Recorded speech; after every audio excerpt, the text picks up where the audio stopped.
প্রশ্নটি হবে এরকম, আপনি কি জুলাই জাতীয় সনদ সংবিধান সংস্কার বাস্তবায়ন আদেশ 2025 এবং জুলাই জাতীয় সনদের লিপিবদ্ধ সংবিধান সংস্কার সম্পর্কিত নিম্নলিখিত প্রস্তাবগুলোর প্রতি আপনার সম্মতি জ্ঞাপন করছেন?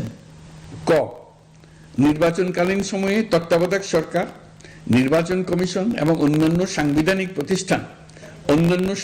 প্রতিষ্ঠান জুলাই সনদে বর্ণিত প্রক্রিয়ার আলোকে গঠন করা হবে।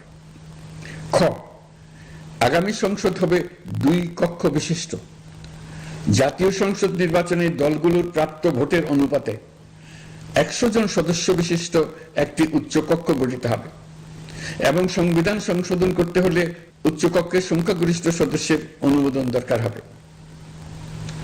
গ, সংসদে নারীর প্রতিনিধি বৃদ্ধি, বিরোধী দল থেকে ডেপুটি স্পিকার ও সংসদীয় কমিটির সভাপতি নির্বাচন, প্রধানমন্ত্রীর মেয়াদ সীমিতকরণ, রাষ্ট্রপতির ক্ষমতা বৃদ্ধি, মৌলিক অধিকার সম্প্রসারণ, বিচার বিভাগের স্বাধীনতা ও স্থানীয় সরকার সহ বিভিন্ন বিষয়ে যে 30টি প্রস্তাবে জুলাই জাতীয় সনদে রাজনৈতিক দলগুলোর ঐকমত্য হয়েছে সেগুলো বাস্তবায়নে আগামী নির্বাচনে বিজয়ী দলগুলো বাধ্য থাকবে।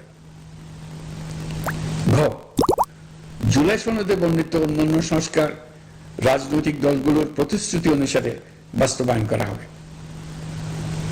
গণভোটের দিন এই 4টি বিষয়ের উপর একটি মাত্র প্রশ্নে আপনি হ্যাঁ বা না ভোট দিয়ে আপনার মতামত জানাবেন।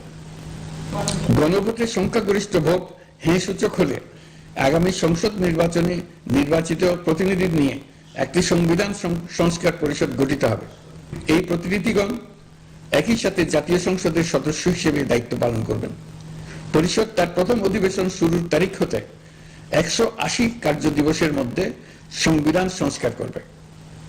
সংবিধান সংস্কার সম্পন্ন হওয়ার পর 30 কার্য দিবসের মধ্যে সংসদ নির্বাচনে প্রাপ্ত ভোটের সংখ্যানুপাতে উচ্চকক্ষ গঠন করা হবে। এর মেয়াদ হবে নিম্নকক্ষের শেষ কার্য দিবস পর্যন্ত।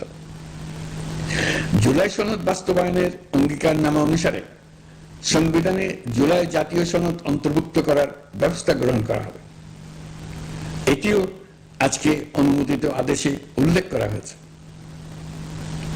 প্রিয় দেশবাসী, অভ্যুত্থানের পর দায়িত্ব গ্রহণ করে অর্থনীতিকে গভীর গহ্বর থেকে উদ্ধার করা ছিল আমাদের জন্য একটা বিরাট চ্যালেঞ্জ।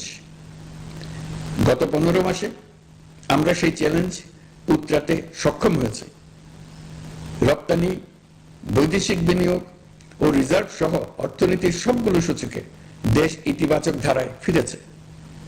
লুট হয়ে যাওয়া ব্যাংকিং খাত ইতিমধ্যে ঘুরে দাঁড়িয়েছে, মানুষের আস্থা ফিরে এসছে। ব্যাংকিং খাতকে আরো শক্তিশালী করতে নানামুখী পদক্ষেপ চলমান রয়েছে। অভ্যুত্থান পরবর্তী সময়ে গণ অভ্যুত্থান পরবর্তী প্রথম বছরে বৈদেশিক প্রত্যক্ষ বিনিয়োগ অর্থাৎ এফডিআই 19.13% বৃদ্ধি পেয়েছে। এটি বৈশ্বিক প্রবণতার বিপরীতে এক অনন্য অর্থনৈতিক দৃষ্টান্ত স্থাপন করেছে। আগামী সপ্তাহে ডেনমার্ক ভিত্তিক মায়ার্স গ্রুপের মালিকানাধীন এপিএম টার্মিনালস বিভি এর সঙ্গে লালদিয়া কন্টেইনার টার্মিনাল প্রকল্পে 30 বছরের কনসেশন চুক্তি স্বাক্ষর হতে যাচ্ছে। এই চুক্তির আওতায় ইউরোপীয় এই কোম্পানি $550 মিলিয়ন বিনিয়োগ করবে। এটি এই যাবৎকালে বাংলাদেশে ইউরোপের সর্বোচ্চ একক বিনিয়োগ। লালদিয়া হবে দেশের প্রথম বিশ্বমানের গ্রিন পোর্ট। প্রিয় দেশবাসী, প্রায় দেড় যুগ ধরে আমাদের জনগণ ভোটাধিকার থেকে বঞ্চিত ছিলেন।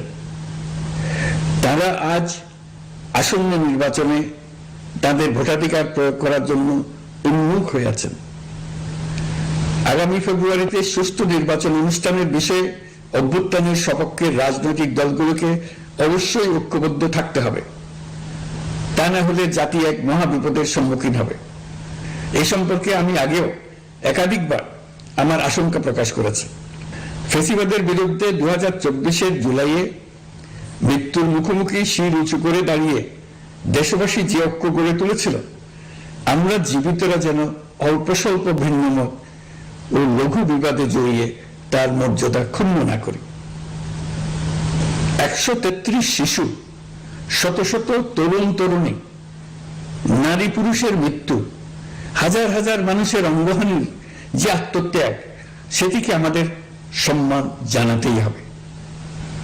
দেশের আপামর জনগণ সামান্য যা চায় তা হচ্ছে এই অগণিত হতাহতের স্মৃতির প্রতি শ্রদ্ধা জানিয়ে আমরা সবাই যেন ভিন্ন মতের প্রতি সহিষ্ণুতা দেখাই, দলীয় স্বার্থ অতিক্রম করে সম্মিলিত আকাঙ্ক্ষা ও জাতীয় চাওয়াকে ঊর্ধ্বে তুলে ধরি।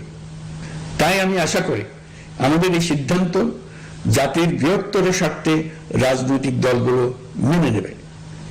একটি উৎসবমুখর জাতীয় নির্বাচনের দিকে জাতি এগিয়ে যাবে। এর মাধ্যমে আমরা নতুন বাংলাদেশে প্রবেশ করব।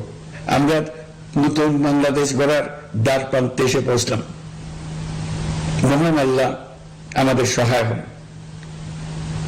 আমাদের আশা মহান আল্লাহ পূরণ করুন। আল্লাহ হাফেজ।